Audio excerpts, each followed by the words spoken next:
श्री गणेशाय नमः। ओम नमः शिवाय। मैं अभिजीत शर्मा योगिक स्वाध्यायम के हमारे पॉडकास्ट शिव पुराण विद अभिजीत में आप सभी का एक बार पुनः हार्दिक अभिनंदन करता हूँ। हमारे इस प्रयास को सफल बनाने में आप सभी के योगदान की हमें आवश्यकता है। अगर आपको हमारा ये प्रयास उपयुक्त लगे तो कृपया इस पॉडकास्ट को अपने सभी मित्रगण एवं संबंधियों तक पहुंचाकर हमारा उत्साहवर्धन करें। तो चलिए आज हम अपने अगले एपिसोड को आरंभ करते हैं।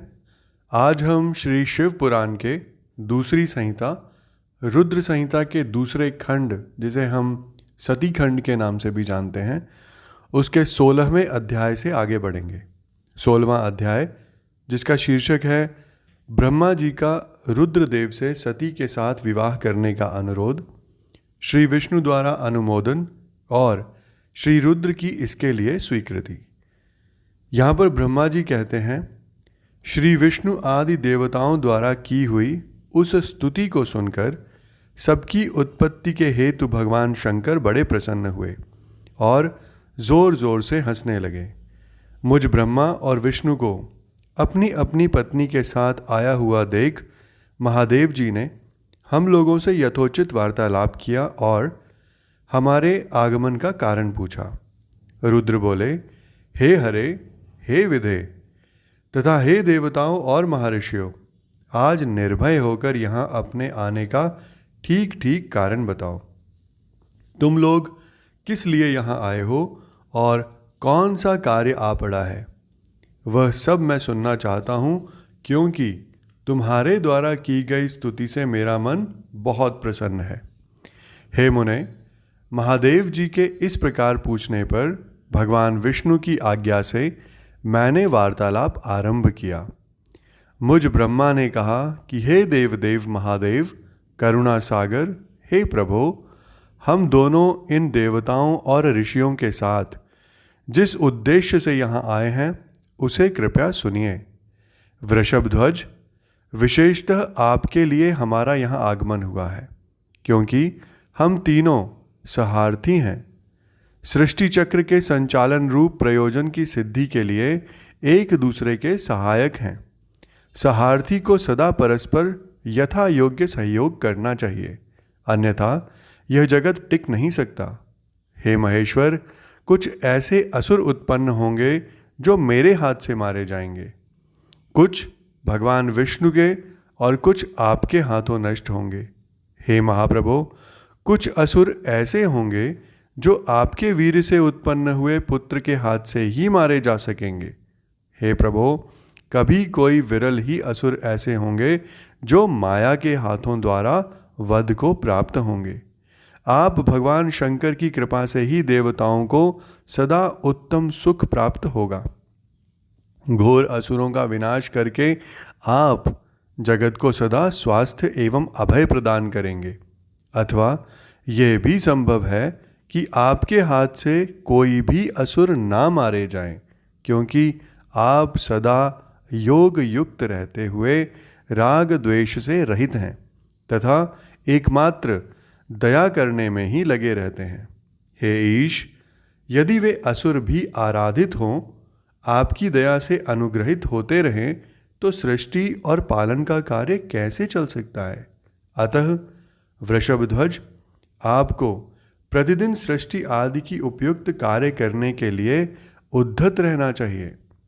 यदि सृष्टि, पालन और संहार रूप कर्म ना करने हों, तब तो हमने माया से जो भिन्न भिन्न शरीर धारण किए हैं उनकी कोई उपयोगिता अथवा औचित्य ही नहीं रह जाएगा। वास्तव में हम तीनों एक ही हैं, कार्य के भेद से भिन्न भिन्न देह धारण करके स्थित हैं। यदि कार्य भेद ना सिद्ध हो, तब तो हमारे रूप भेद का कोई प्रयोजन ही नहीं है। हे देव, एक ही परमात्मा महेश्वर तीन रूपों में अभिव्यक्त हुए हैं। इस रूप भेद में उनकी अपनी माया ही कारण है। वास्तव में प्रभु स्वतंत्र हैं, वे लीला के उद्देश्य से ही ये सृष्टि आदि कार्य करते हैं। भगवान श्रीहरि उनके बाएं अंग से प्रकट हुए हैं, मैं ब्रह्मा उनके दाएं अंग से प्रकट हुआ हूँ, और आप रुद्रदेव उन सदाशिव के हृदय से आविर्भूत हुए हैं। अतः आप ही शिव के पूर्ण रूप हैं। हे प्रभो, इस प्रकार अभिन्न रूप होते हुए भी हम 3 रूपों में प्रकट हैं। सनातन देव, हम तीनों उन्हीं भगवान सदाशिव और शिवा के पुत्र हैं। इस यथार्थ तत्व का आप हृदय से अनुभव कीजिए। हे प्रभो, मैं और श्री विष्णु आपके आदेश से प्रसन्नतापूर्वक लोक की सृष्टि और पालन के लिए कार्य कर रहे हैं तथा कार्य कारणवश सपत्नीक भी हो गए हैं। अतः आप भी विश्व हित के लिए तथा देवताओं को सुख पहुंचाने के लिए एक परम सुंदरी रमणी को अपनी पत्नी बनाने के लिए ग्रहण करें। हे महेश्वर, एक बात और है, उसे भी सुनिए। मुझे पहले के वृत्तांत का स्मरण हो आया है। पूर्व काल में आपने ही शिव रूप से जो बात हमारे सामने कही थी, वही इस समय सुना रहा हूँ। आपने कहा था, ब्राह्मण, मेरा ऐसा ही उत्तम रूप तुम्हारे अंग विशेष ललाट से प्रकट होगा, जिसकी लोक में रुद्र नाम से प्रसिद्धि होगी। तुम वहाँ सृष्टिकर्ता हो गए, श्री हरि जगत का पालन करने वाले हुए, और मैं सगुण रुद्र रूप होकर संहार करने वाला होऊंगा। एक स्त्री के साथ विवाह करके लोक के उत्तम कार्य की सिद्धि करूंगा। अपनी कही हुई इस बात को याद करके आप अपनी ही पूर्व प्रतिज्ञा को पूर्ण कीजिए। हे स्वामिन, आपका यह आदेश है कि मैं सृष्टि करूं, श्रीहरि पालन करें और आप स्वयं संहार के हेतु बनकर प्रकट हों। सो आप साक्षात शिव ही संहारकर्ता के रूप में प्रकट हुए हैं। आपके बिना हम दोनों अपना अपना कार्य करने में समर्थ नहीं हैं। अतः आप एक ऐसी कामिनी को स्वीकार करें जो लोक हित के कार्य में तत्पर रहे। हे शंभो, जैसे लक्ष्मी भगवान विष्णु की और सावित्री मेरी सहधर्मिनी है, उसी प्रकार आप इस समय अपनी जीवन सहचरी प्राण वल्लभा को ग्रहण करें। मेरी यह बात सुनकर लोकेश्वर महादेव जी के मुख पर मुस्कुराहट दौड़ पड़ी। वे श्रीहरि के सामने मुझसे इस प्रकार बोले। ईश्वर ने कहा, हे ब्राह्मण, हरे, तुम दोनों मुझे सदा ही अत्यंत प्रिय हो। तुम दोनों को देखकर मुझे बड़ा आनंद मिलता है। तुम लोग समस्त देवताओं में श्रेष्ठ तथा त्रिलोकी के स्वामी हो। लोक हित के कार्य में मन लगाए रहने वाले तुम दोनों का वचन मेरी दृष्टि में अत्यंत गौरवपूर्ण है। किंतु सुर श्रेष्ठगण, मेरे लिए विवाह करना उचित नहीं होगा, क्योंकि मैं तपस्या में संलग्न रहकर सदा संसार से विरक्त ही रहता हूँ और योगी के रूप में मेरी प्रसिद्धि है।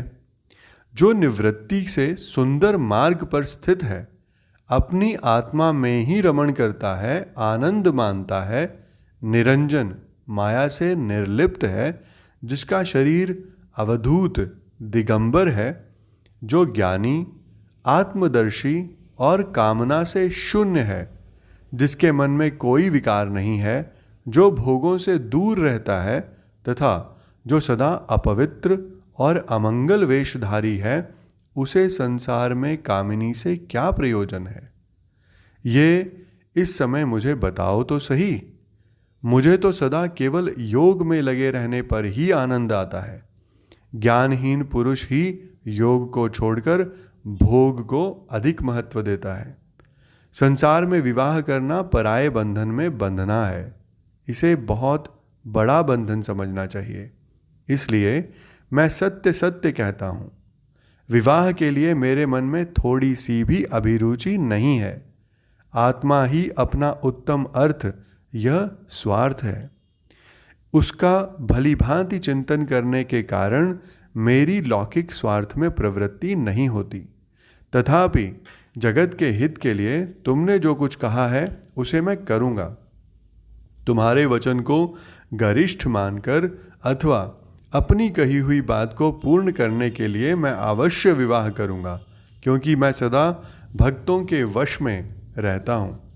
परंतु मैं जैसी नारी को प्रिय पत्नी के रूप में ग्रहण करूँगा और जैसी शर्त के साथ करूँगा, अब उसे सुनो। हे हरे ब्राह्मण, मैं कुछ कहता हूँ वह सर्वथा उचित ही है। जो नारी मेरे तेज को विभाग पूर्वक ग्रहण कर सके, जो योगिनी तथा इच्छा अनुसार रूप धारण करने वाली हो, उसी को तुम पत्नी बनाने के लिए मुझे बताओ। जब मैं योग में तत्पर रहूं, तब उसे भी योगिनी बनकर रहना होगा, और जब मैं कामासक्त हूं, तब उसे भी कामिनी के रूप में ही मेरे पास रहना होगा। वेद वेत्ता विद्वान जिन्हें अविनाशी बतलाते हैं, उन ज्योति स्वरूप सनातन शिव का मैं सदा चिंतन करता हूँ और करता रहूँगा। हे ब्राह्मण, उन सदाशिव के चिंतन में जब मैं ना लगा हूँ, तभी उस भामिनी के साथ मैं समागम कर सकता हूँ।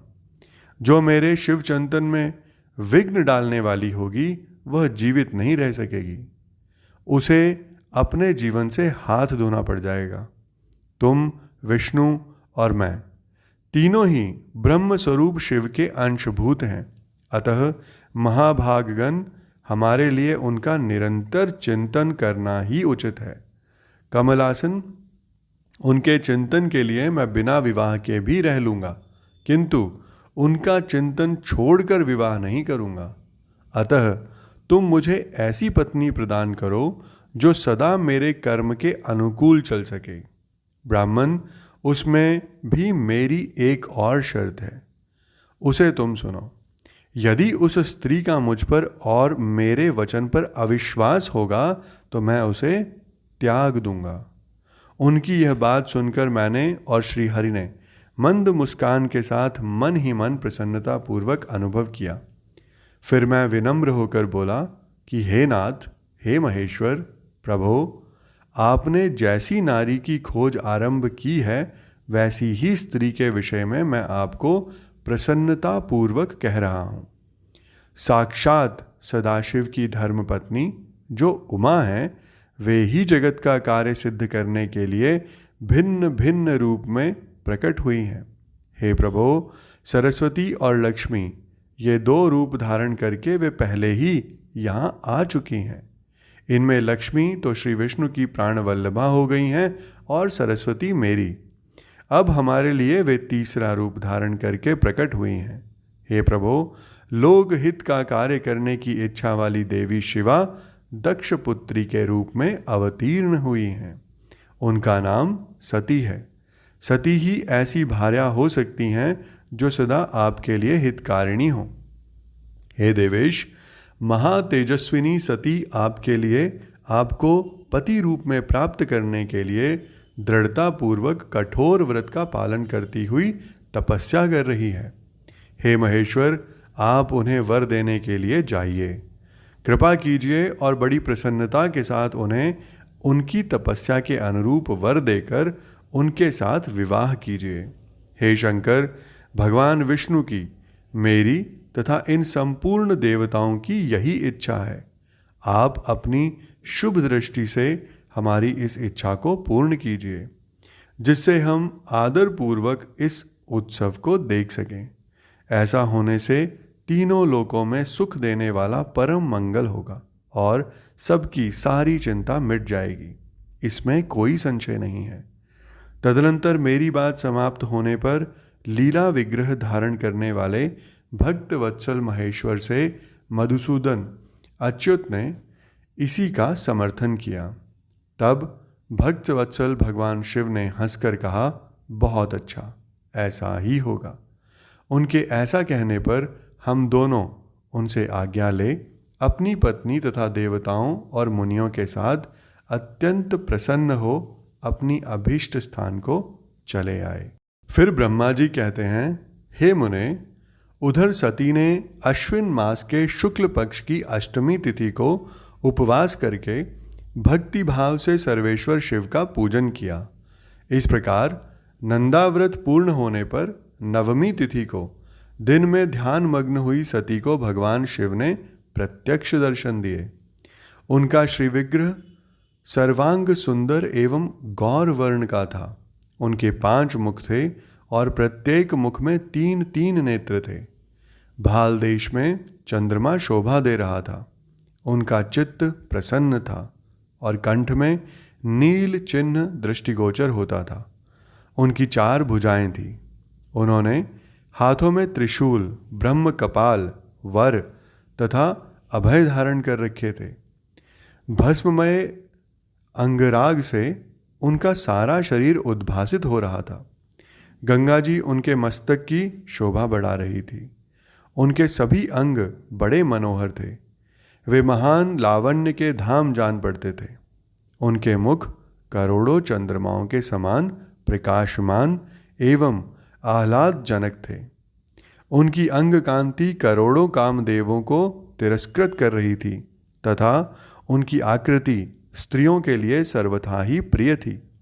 सती ने ऐसे सौंदर्य माधुर्य से युक्त प्रभु महादेव जी को प्रत्यक्ष देखकर उनके चरणों की वंदना की। उस समय उनका मुख लज्जा से झुका हुआ था।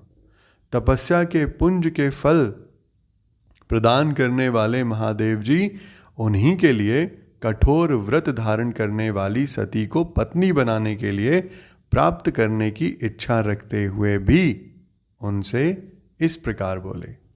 महादेव जी ने कहा, उत्तम व्रत का पालन करने वाली दक्ष नंदिनी, मैं तुम्हारे इस व्रत से बहुत प्रसन्न हूँ, इसलिए कोई वर मांगो।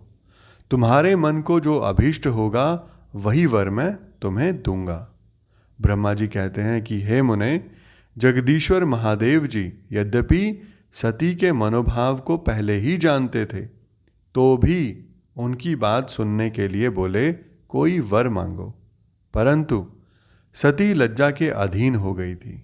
इसलिए उनके हृदय में जो बात थी उसे वे स्पष्ट शब्दों में कह ना सकी। उनका जो अभीष्ट मनोरथ था वह लज्जा से आच्छादित हो गया। प्राण वल्लभ शिव का प्रिय वचन सुनकर सती अत्यंत प्रेम में मग्न हो गई। इस बात को जानकर भक्तवत्सल भगवान शंकर बड़े प्रसन्न हुए और शीघ्रता पूर्वक बारंबार कहने लगे, वर मांगो, वर मांगो।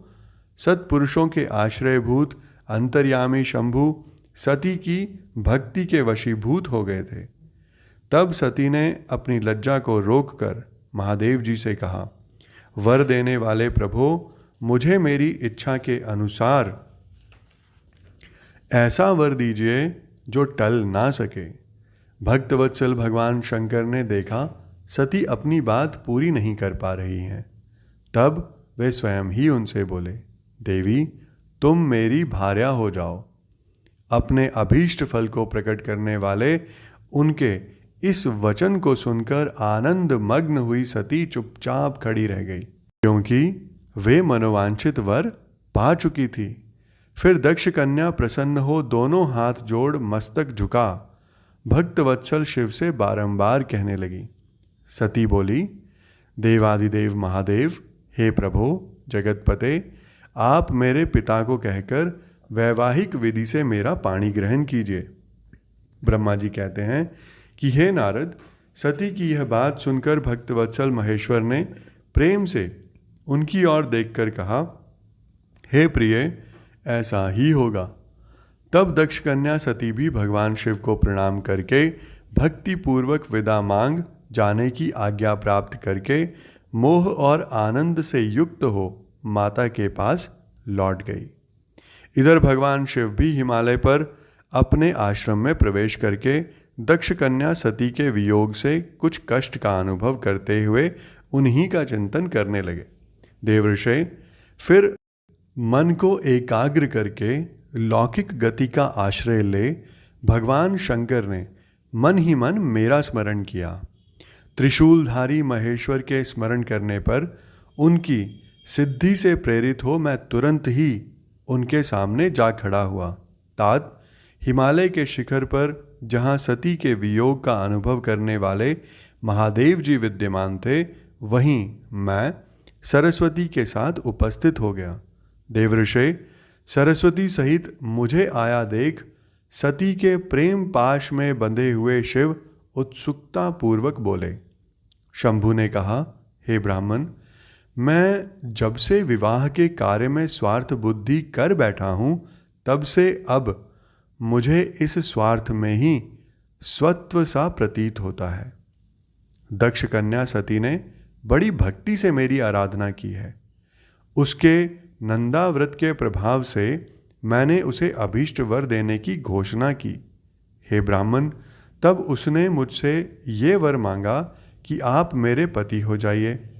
ये सुनकर सर्वथा संतुष्ट हो मैंने भी कह दिया, तुम मेरी पत्नी हो जाओ। तब दक्षायनी सती मुझसे बोली कि हे जगतपते, आप मेरे पिता को सूचित करके वैवाहिक विधि से मुझे ग्रहण करें।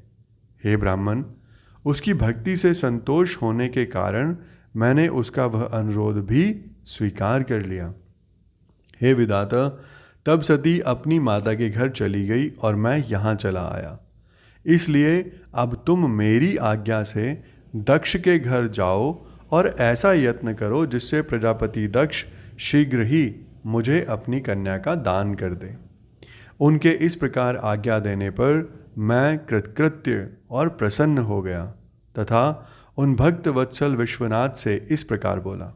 मुझ ब्रह्मा ने कहा, हे भगवान शंभो, आपने जो कुछ कहा है उस पर भली भांति विचार करके हम लोगों ने पहले ही उसे सुनिश्चित कर दिया है। हे वृषभध्वज, इसमें मुख्यतः देवताओं का और मेरा भी स्वार्थ है। दक्ष स्वयं ही आपको अपनी पुत्री प्रदान करेंगे, किंतु आपकी आज्ञा से मैं भी उनके सामने आपका संदेश कह दूंगा। सर्वेश्वर महाप्रभु महादेव जी से ऐसा कहकर मैं अत्यंत वेगशाली रथ के द्वारा दक्ष के घर जा पहुंचा। नारद जी ने पूछा, वक्ताओं में श्रेष्ठ महाभाग विधाता, अब ये बताइए कि जब सती घर पर लौटकर आई तब दक्ष ने उनके लिए क्या किया। इसके उत्तर में ब्रह्मा जी कहते हैं, तपस्या करके मनोवांछित वर पाकर सती जब घर को लौट गई तब वहाँ उन्होंने माता पिता को प्रणाम किया। सती ने अपनी सखी के द्वारा माता पिता को तपस्या संबंधी सब समाचार कहलवाया।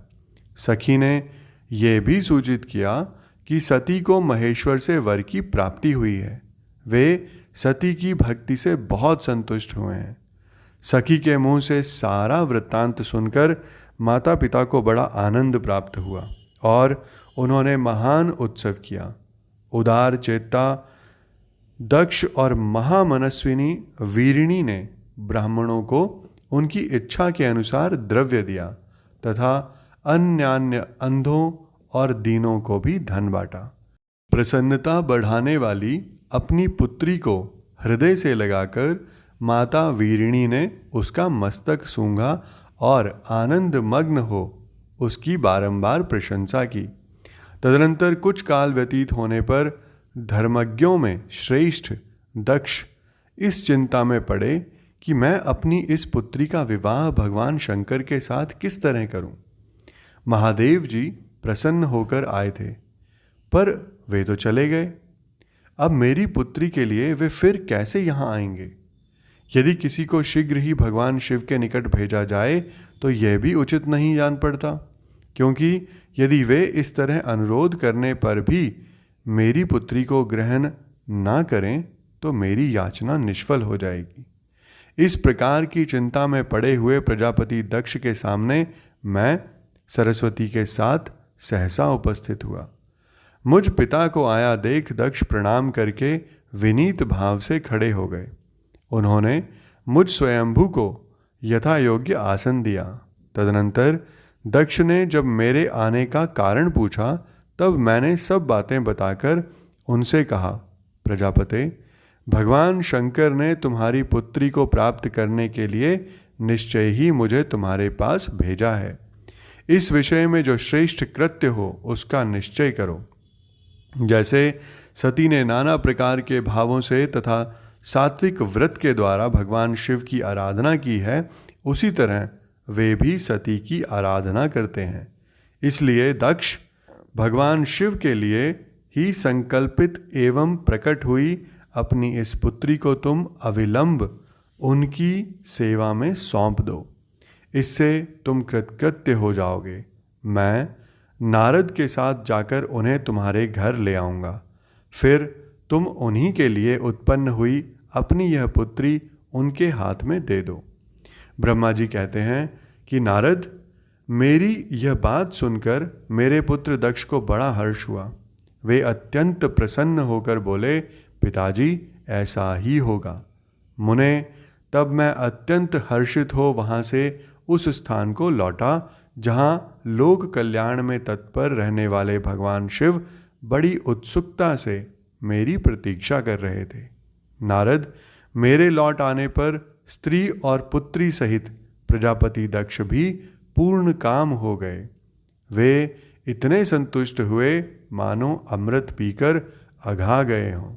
इसके साथ ही आज का हमारा ये एपिसोड यहीं संपन्न होता है। मैं कल फिर आपके समक्ष उपस्थित होऊंगा हमारे अगले एपिसोड के साथ, और कल हम बात करेंगे अगले अध्याय की, जिसका शीर्षक है ब्रह्मा जी से दक्ष की अनुमति पाकर देवताओं और मुनियों सहित भगवान शिव का दक्ष के घर जाना, दक्ष द्वारा सबका सत्कार तथा सती और शिव का विवाह। आप सबका मुझे इतने धैर्य एवं ध्यान से सुनने के लिए बहुत बहुत धन्यवाद।